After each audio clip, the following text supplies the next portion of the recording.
Dang, is it getting crowded in here? $100 Trail Boss, that's good. Runs good. Mother-in-law's wheeler, or bike, we're fixing that up.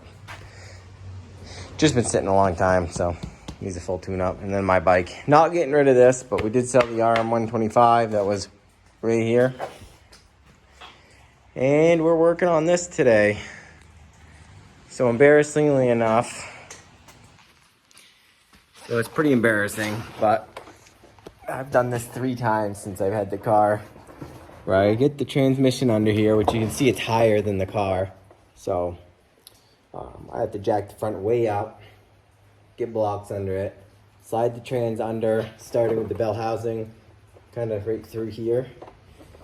And it's a process. Then I gotta lower it back down on these for safety. But could you guess what's missing? I almost had that bolted to the engine. There's something very important missing. Yep. I've got the spacer / shield. So I'm gonna have to undo these few bolts around here. There's like 6 bolts and then I think 5 or 6 flywheel bolts. I think 6 of these and 6 on the flywheel. But it's embarrassing and frustrating.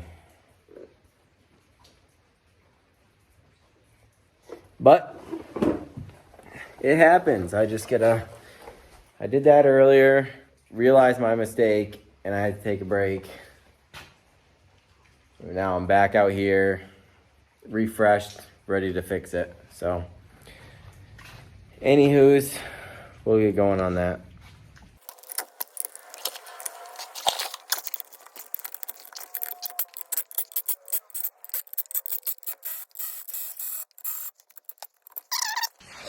Well, I got the trans in and bolted up. It's slave cylinder bolted up. I haven't even sat in this thing for 3 months, probably 2 or 3 months. So I'm gonna get in here and just pump the clutch. I bled it, I gravity bled it. It's really easy to gravity bleed these because they're not like brakes. I mean, it's very similar, but so we just pump it. And what it's doing now is almost a 1/4 inch gap between the fingers and the clutch and the slave cylinder, like the throwout bearing. So it's just pumping that cylinder out, and basically that's just clearance to make up for like wear in the clutch. So should be able to just keep pumping this, and it should. Since I've been pushing that cylinder out, it's also sending fluid down to the cylinder that's not coming back just because the cylinder's moving out. So I'll check the fluid again. Still looks pretty good. Good enough.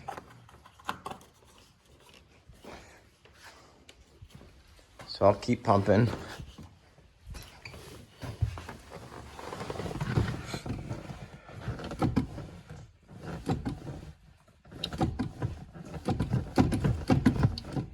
She's starting to at the bottom there. Might have to do another bleed. Might not. It's grabbing about right there. So it's definitely pressing on them. And I just think that cylinder is working its way out. Oh yeah, it's starting to feel pretty good. See how much throw they have in there? There you go. So that's about the free play. It's a little more than should be, and then the rest of it. If I just keep doing this, oh yeah, that throw is getting shorter and shorter every time. So yeah, see that's about right. Usually at about 1.5 inches ish, 2 inches at most. And I'm guessing as I do this, keep pumping it and I drive it, it's gonna get tighter and tighter. So this is pretty exciting stuff. It's weird sitting in here after, 2 or 3 months. Anywho, I'm gonna wrap this up, get the drive shaft on, the C-beam, and then it's all under the hood wiring. intake manifold with the injectors and all that stuff. Bolt the motor mounts together, and I'll see you in a minute. All right, guys, so she's back together and running. I took it for a little spin. I don't have the shift boot on it, but I'll show you it firing up, tell you where I'm at, and then show you what came in the mail. All right, so this is cold start. It's been sitting for like the last couple days. Let's see, 77, she's cool.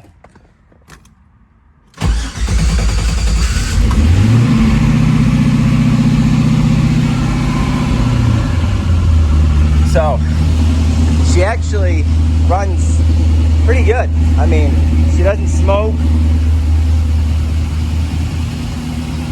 Has a little bit of a blow by. Come over here, you might be able to see. There's a pretty good little blow by.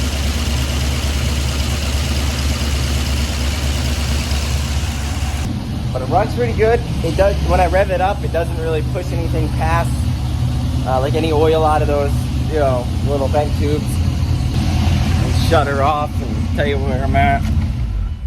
But even when it gets hot and stuff, it you know, a little bit of you can see a little bit of fumes coming out of it when it's hot. It smells like fuel.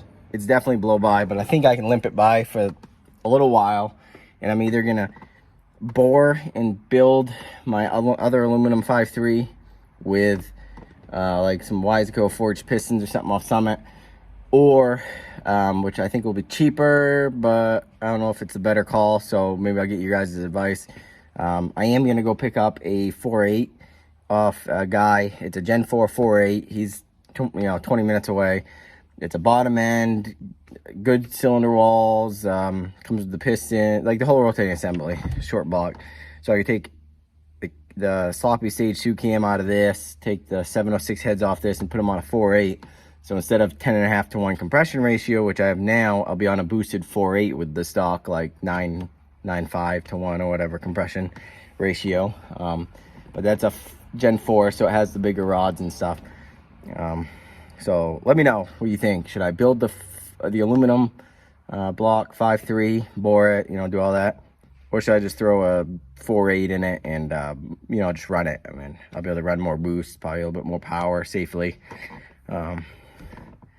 But my short throw shifter came in. This is why I had to get one. Okay, I didn't have to get one, but I broke the little plastic clip here, and I know you can pick them up for like 35 bucks now, but I didn't know that before. So I broke that little clip. So what I was gonna do in the meantime was, you know, I got my shifter on here. Oh, don't. And then to go into reverse, you know, I just pick up on that, and it's like super janky, you know. But this was gonna get me to autocross today, but I couldn't finish this last night, so I didn't make it today. But you know, I mean, that's all that is, you know. So I just took this little steel rod in here, undid the screw down here. There's a little 7mm screw or bolt. Undid that. This whole thing lifts out. You have to use needle nose to get in there. And then I welded this bolt onto it, you know, just to get me by. And actually, like, that works really good. Super janky, yes, but it works. But my short throw shifter came in. I guess this is like the same company that used to make, I think it was the Hurst or the B&M shifters. So here it is. You know, not too much to look at. It's got some new pins and stuff. I'm guessing that these are for the shift boot, probably the lower one, which I do have another shift boot in over here. I'll show you that. But here it is. It looks fine. The holes don't go all the way through. I don't know if they're supposed to or not. I don't think so. But we'll figure it out. But I'm gonna get all that stuff installed to get the short throw shifter on today, and that'll be on for the next video. I'm not gonna do a how-to on that one just because there's a really good video in incredible detail. I'll put the link right up here. But anyways, I think my turbo's blown, but whatever. I'm just gonna run it and until it starts billowing smoke, and either the engine's gonna go or the turbo's gonna go, one or the other. Hopefully I'll have an engine ready by then. But we'll see you on the next video when I do a test drive with the new short throw shifter. See you guys later.